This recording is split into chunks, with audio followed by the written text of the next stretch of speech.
বন্ধুরা, তো আমি আপনাদের সঙ্গে একটা আমার ছেলের ছোটোবেলাকার গল্প শেয়ার করতে চাই। তো আমার মনে হয় শেয়ার করলে আমি একটু আনন্দ পাবো। তো তখন আমার ছেলে কেজি 1-এ পড়ে। এবার যথারীতি ওকে আমি রেডি করছি, ড্রেস পরিয়ে দিয়েছি, খাওয়ানো হয়ে গেছে, সব কিছু মোটামুটি হয়ে গেছে। এবার লাস্টেও সক্স পরবে, শুটা পরে ওকে স্কুলে নিয়ে যাবো।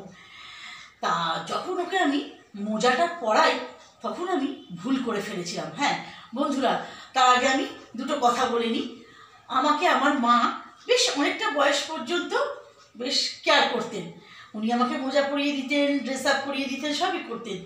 তো আমি সেরকম খুব একটা দক্ষ ছিলাম না মোজা পরাতে বা ড্রেস পরাতে।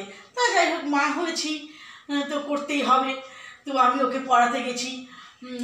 ওর সক্সটা ডান পায়েরটা বাঁ পায়ে দিয়েছি, বাঁ পায়েরটা ডান পায়ে দিয়েছি। এইবার ও ছোট্ট থেকে কিন্তু ভীষণ নিজের প্রতি নিজে বেশ কেয়ারিং। তো আমাকে কিছু বললো না, ও কিন্তু সুন্দর করে নিজে আবার পরে নিল।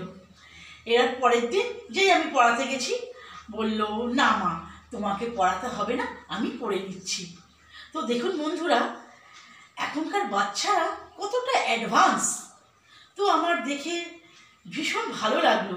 কেন না, আমার এই ছোট্ট একটা ভুল আমাকে একটা বিরাট শিক্ষা দিল, আর ওকে অ্যাডভান্স করে দিল আরও। তো যাই হোক, আমার ভীষণ ভালো লাগলো। সেই ছেলে আমার এখন 30 বছরের ছেলে, চাকরি করছে, ভীষণ ভালো আছে, আমিও ভালো আছি। নমস্কার বন্ধুরা।